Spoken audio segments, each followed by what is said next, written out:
One of us has to go home and change.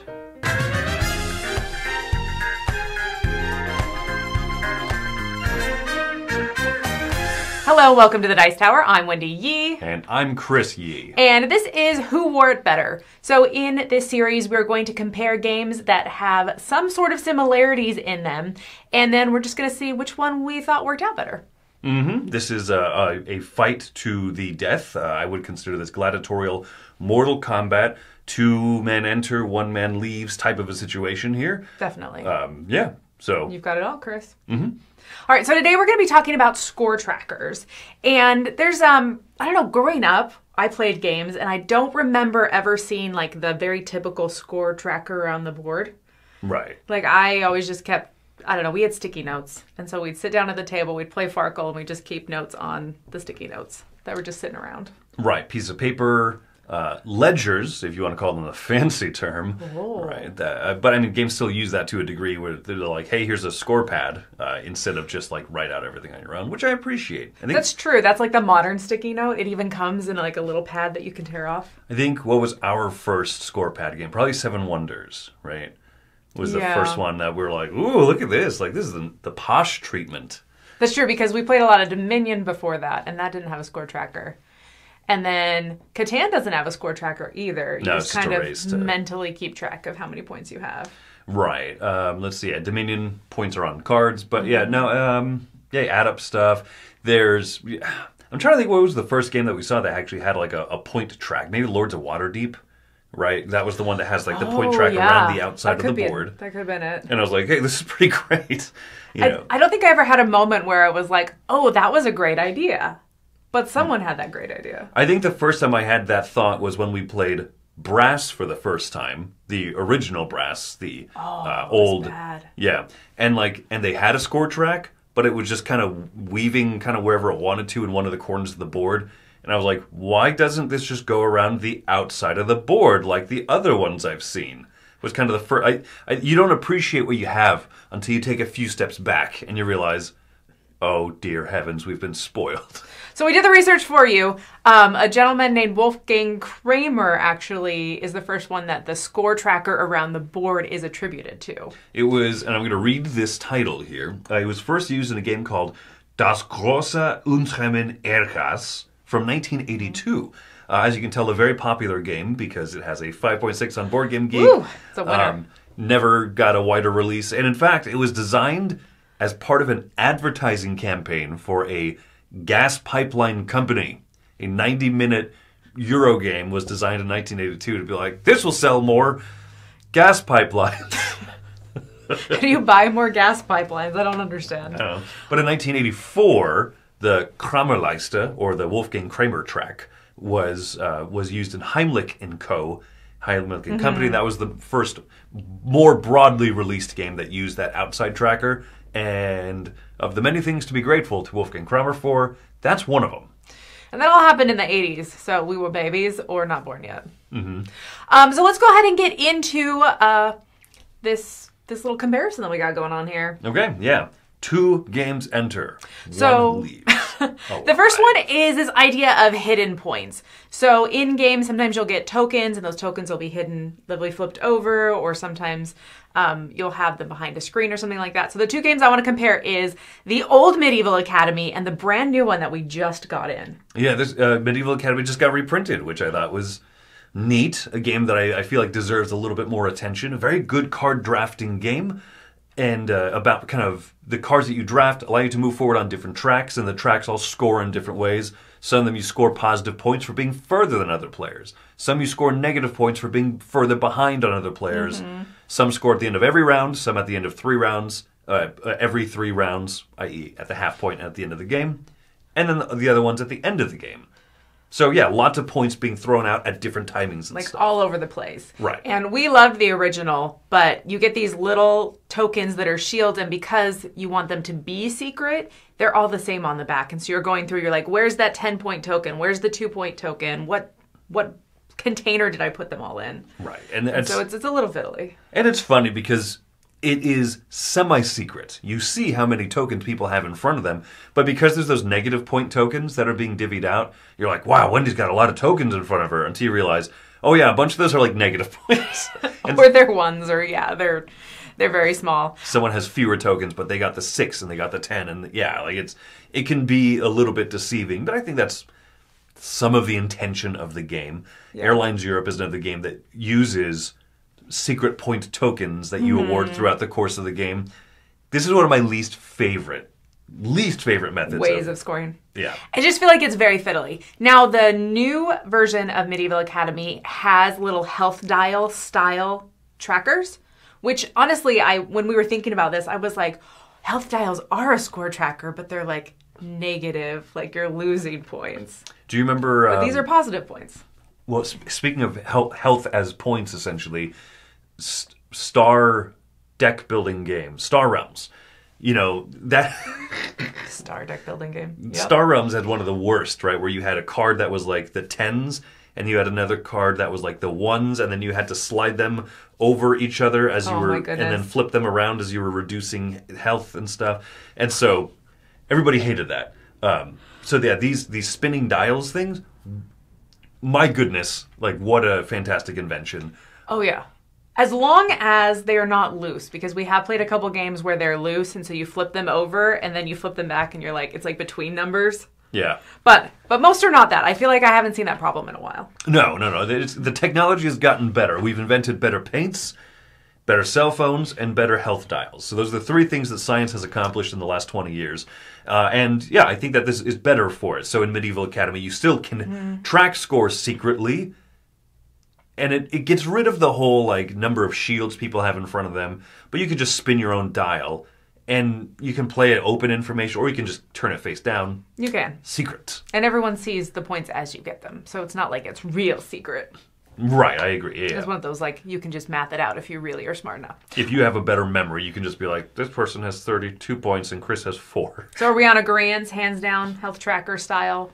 Hidden points is better? Those spinning dials? Yep. Okay. I salute you, science. Thank you for those. You win. You get to survive Modern Medieval Academy. The next one is MultiUse Tracks. So you mentioned Brass earlier with its terrible old snaking track. Well, they fixed it and they put a track around the board. But one thing that Brass has that's interesting is that the score tracker is simultaneously points as well as income. Mm-hmm. And as you move up your income, you actually... It has different chunks of increases. So initially it increases like every step. Hey, you gain another $1 of income. But then at some point it's like now it's every 2 steps, every 3 steps. So that point tracker continues to just be those individual single points, but then the income gets dispersed on that tracker differently. Yeah, and that's used when you take loans because you have to move back in larger intervals, basically. And so that's a fun way of using the score track so that you're getting multiple pieces of information out of it all at once. Yeah. And then the other game that I was thinking about too was Suburbia, because the population track is basically your points. So you're trying to increase your city's population, but every once in a while you hit those red markers. Right. And that makes the population, or it makes your income decrease. Yeah, so the points there have a fun relationship, and they have a thematic explanation of it in Suburbia, where as you hit these thresholds, like your city's growing, it's hit another boom period, therefore you have to invest more into it to keep it going, and you're not going to generate as much because you're spending more into it. So I think that's a neat thematic touch, and you can go into the negative income in Suburbia if you're like shooting up victory points too fast. Yeah. Or you're like, I have this great income, and you've kind of slow rolled it, then you start acquiring points and then you start losing income. It's a good give and take with that. It's so interesting just the way that it's involved. So that one is more directly tied than the Brass version, which are 2 separate discs on the same tracker. Yeah. But I think they're both very clever, and you have to make decisions on that timing, like you said with Suburbia, where you're trying to decide how quickly you want to earn points because you don't want to lose that income. And then in Brass, you have to take a lot of loans in Brass, and you hop down chunks of income instead of those individual steps. And so you have to make those decisions of when do I want to get that income increase? If I'm just going to take a loan, it doesn't make sense to do it yet. Yeah. Do you have a preference on those 2 types of multi-use tracks? It's a harder comparison than the first one because the first was literally the same game. Yeah. I'm going to give the nod to say that the way that Suburbia uses it is more clever, right? As that it's a statistic base driver. The higher up you are moving through this, it has a great thematic integration. And while it's annoying to be hurting yourself by doing well, I think it's smart. It's a little bit of it's like a built-in catch-up mechanism, kind of like in Power Grid. The further up you are in score, the later you are in turn order in the important moments. Yeah. I think it's a great built-in feature that doesn't feel like it's a catch-up mechanism. No, it's a thematic feature of the game. I think it's clever too. So yeah, I'm also going to pick Suburbia, even though Brass is my favorite game of all time. But no, I think that it's very clever, and I think that it creates a dynamic way to use a point tracker. So that's fun. All right, the last one we got here.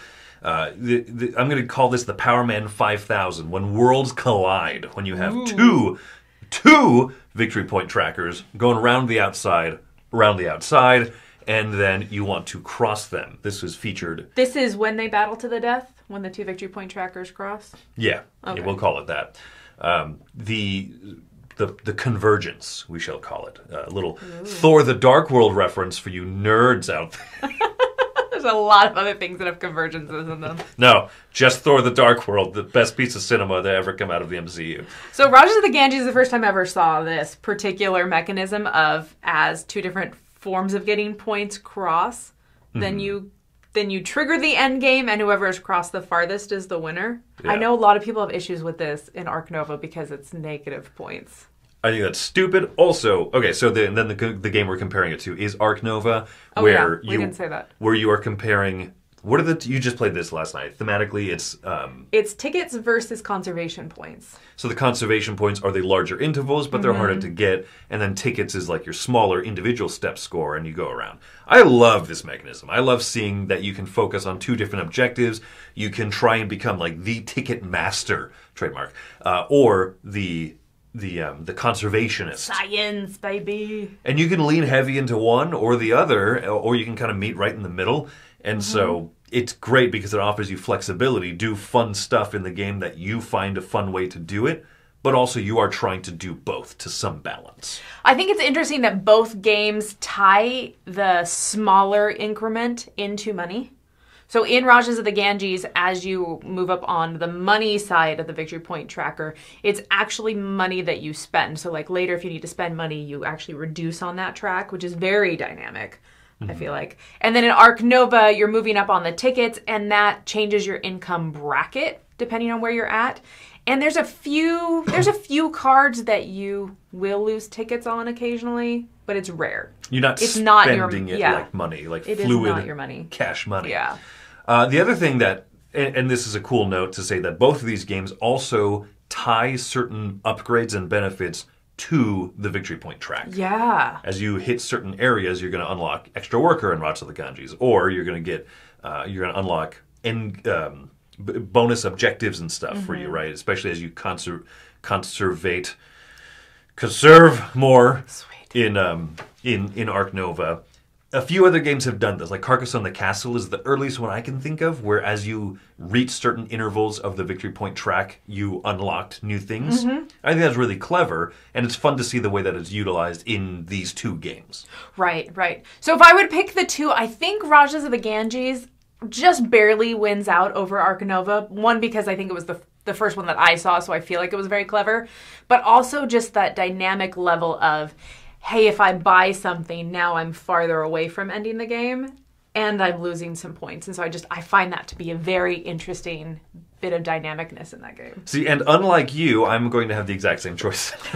Arc Nova's great. I think it's groovy, cool, and everything like that. I'll get back to a note about it really quick. But yeah, it's that dynamism of the fact that as you make progress, especially early in Rajas of the Ganges, you're like moving forward. You're like, yes, I have points. And they're like, oh no, I need to do this action that costs money. And at the beginning of the game, you might bounce back to 0 a few times. Yeah. But as soon as you kind of get it going and really like ramp up your income potential, it's so fun. And it's a zippier game. And so I feel that dynamism from it more because it's in a quicker time frame. That being said, it's one of my favorite victory point score tracker. It's so interesting. Yeah. And one thing that fascinates me that I've seen with both games is that you'll have people on totally different parts of the board that convert or cross like the same round. And that's what I think is very cool. And I think, wow, this game must be balanced somehow. It's beyond my ability to understand. But it's balanced because you went all the like bigger victory point intervals and I went all the little ones. And somehow you ended up over here and I ended up over here. And we still ended the game on the same turn, and we still were very close, and I love that. So Matthias Wieg, the designer of Ark Nova, one of the things that he said that they're doing in the second edition, and they've done on online implementations and stuff of board game on Board Game Arena and stuff, is that you start Ark Nova with 100 points technically, and so if you don't cross your 2 markers, you don't end the game with -7 points. You end with 93 points. Yes. And I think that that is one of the most, like, unnecessary things in the history of the world. But it makes people feel better when they track their score instead of saying, oh, you've nicked 3 points. I get it, though, because I didn't used to keep track of my scores on, like, my BG stats and stuff. Whereas I do now, and so it would be weird to put in negative. And I don't even know if you can in that app. No, you can't. Yeah, there's plenty of games where you can, trick-taking games, different stuff where you can end in negative points. And believe me, because I have. And there's no shame in it. Ain't no shame in ending the game with negative points to your name. There also ain't no shame in disliking it as well. It's just like some people don't like taking loans in games, and I think if you had $30 and you just were like, hey, I have to pay $30 now. We should end this video before I offend more people. We should. Shame! All right, so the winners of today is the New Medieval Academy, Suburbia, and Rajas the Ganges. Yeah, it didn't come down to the tiebreaker. We didn't have a split vote, which is good because we've never actually figured out what a tiebreaker mechanism would be. We better leave. Woo! On to the next time. Anyways, I'm Wendy Yi. And I'm Chris Yi. Thanks for joining us today at the Dice Tower, and have fun with your score tracks. Who wore it better?